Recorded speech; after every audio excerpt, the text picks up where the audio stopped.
कटता ही नहीं है, दुख कट ही नहीं रहा।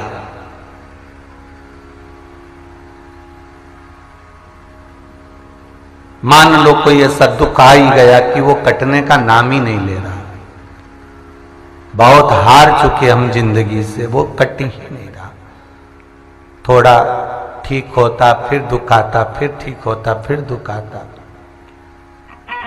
तो शिव और शक्ति का स्मरण करो।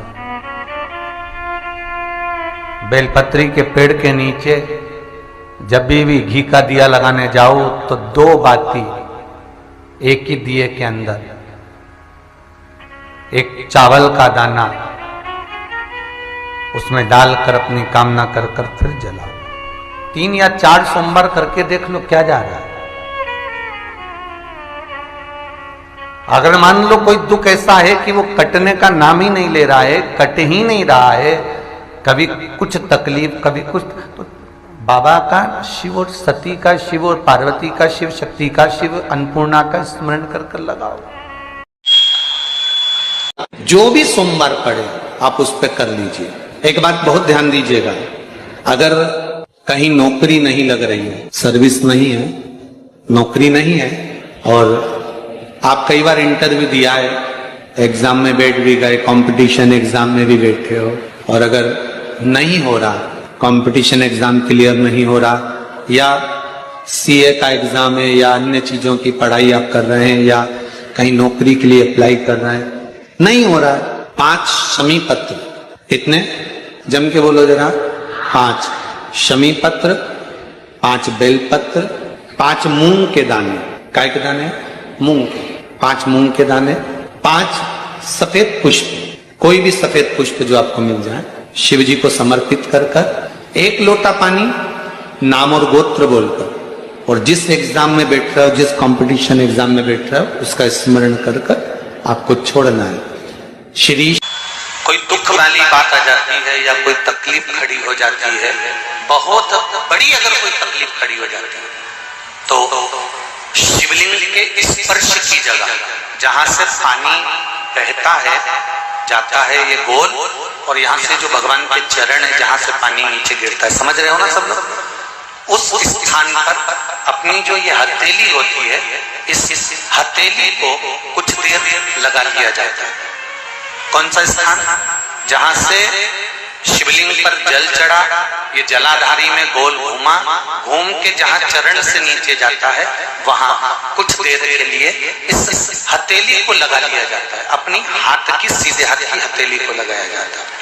और देवादिदेव महादेव का या तो पंचाक्षर मंत्र या षडाक्षर मंत्र या श्री शिवाय नमस्तुभ्यं, इस मंत्र का या महामृत्युंजय मंत्र का स्मरण कर लिया जाता है, और दिल की बात भगवान शिव से कह दी जाती है।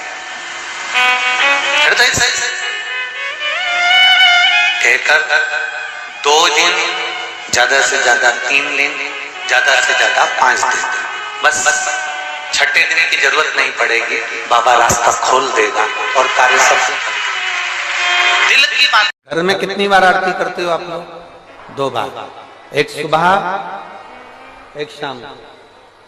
जिस घर के अंदर सारे देवता विराजमान हैं, सभी देवी देवता जिसके घर के अंदर विराजमान हैं, आप घर के अंदर की बात है, बाहर मंदिर की हम बात नहीं कर रहे हैं, हम घर के अंदर की बात कर रहे हैं। जब घर में सारे देवता जहां पर विराजमान हो, उस जगह पर आपको एक क्रम करना है कि घंटी का नाद पहले करना है।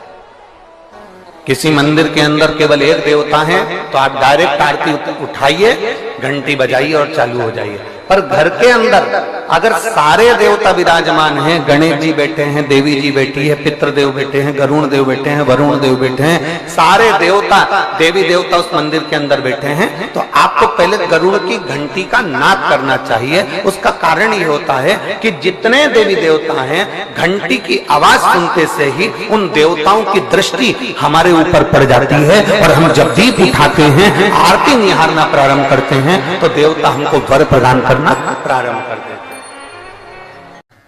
इस बेलपत्री के पेड़ के नीचे तुम्हारा रात्रि को शाम को 6 बजे से लेकर रात्रि को 8 बजे तक तुम्हारा निवास होगा।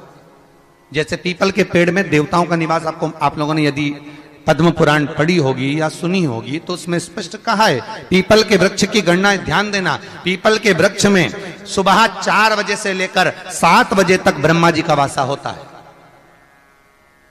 पीपल के वृक्ष में सुबह 7 बजे तक ब्रह्मा जी का वासा, 7 बजे से लेकर 10:30 बजे तक पीपल के वृक्ष में भगवान विष्णु का वासा होता है।